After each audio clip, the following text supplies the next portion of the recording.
Brian Torpy. I have a question about the order of Scientology's lower conditions. Maybe you have no idea, but why did Hubbard make them the order he did, least to worst? 1, liability, 2, treason, 3, doubt, 4, enemy. It seems to me it should be doubt, then treason. Treason sounds much worse than doubt. With doubt, you're still questioning someone's intentions or actions, but haven't solidified a conclusion. With treason, you are certain someone has committed a betraying act. Why did LRH consider doubt worse than treason? Okay, thanks for the question, Brian. This is really interesting because that's not the right order that you listed them in the lower conditions. So let me correct this for you. From least to worst, the lower conditions of Scientology go, actually first, let me explain for everybody. The conditions of existence in Scientology, or these ethics conditions, I should say, are states of being in relation to almost anything, in relation to yourself, your family, your children, your work, a group, mankind. I mean, you can have it in relation to or directed towards anything that you are in a condition. It's called a condition of being. And there are lower conditions and there are upper conditions. And the upper conditions are not called upper conditions; they're just called the conditions. And the bottom of them is non-existence, where you just don't exist at all. There's no relationship of any kind. If you're a total stranger to me and I'm a total stranger to you, we are in a condition of non-existence with each other. We don't know each other. We don't, as far as each other is concerned, we don't exist. Then there is danger, emergency, normal, affluence, power, and power change, which is just kind of a weird little thing that fits in there.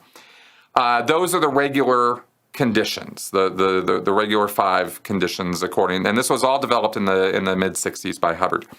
The lower conditions came about when Hubbard, I think when he was in the Sea Org, he worked out these lower conditions. And these are conditions below the condition of non-existence, where you've actually taken on the flavor of an enemy, where you're now working against another person or group or your family or whatever it is you're looking at, okay? You can assign conditions to people, or they can self-assign them. They can self-assess what the situation is and work it out for themselves. And the conditions all have a formula or steps that you follow in order to get out of that condition and move up to the next higher condition. You do the steps, you rise up the ladder of conditions until you're up in a position of affluence and power where you're on top of the world and everybody, everything is wonderful. That's how it's supposed to work. And oh, if it was only so easy. So the lower conditions are these bad conditions. If you're in lower conditions, you're considered a bad person or an enemy or somebody not to be trusted. That's liability. Liability is you are a liability. You're an enemy. You're not an enemy. You're somebody who is starting to take on the color of an enemy, as Hubbard says. So you're worse. It would be better if you weren't around. Non-existence is a better place to be than liability, because if you're a liability, people have to pay attention to you. Nobody can really trust you. Nobody's really sure if you're there, on the same terms as everybody else. So that's the first place you end up in a lower condition as liability.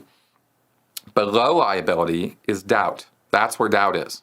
And doubt is you can't make up your mind one way or the other about the group or person or whatever. Should I be connected? Should we have a relationship? Should I have this job? Should I be working here? That kind of thing. That's doubt. Hubbard placed it right below liability.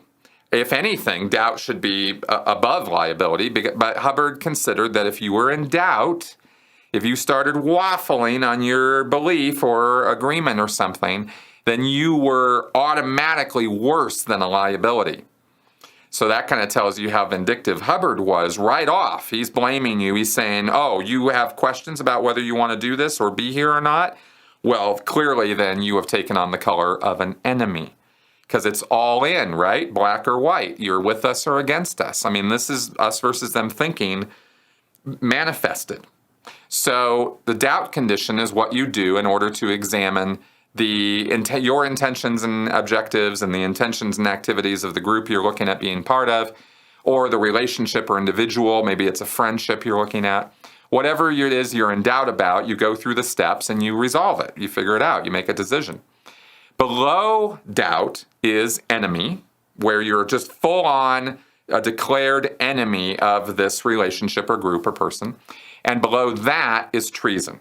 And treason is as bad as it gets. You've betrayed all trust. You are a horrible, awful person, and the making up is going to take a lot longer, and the reconciliation is going to be harder.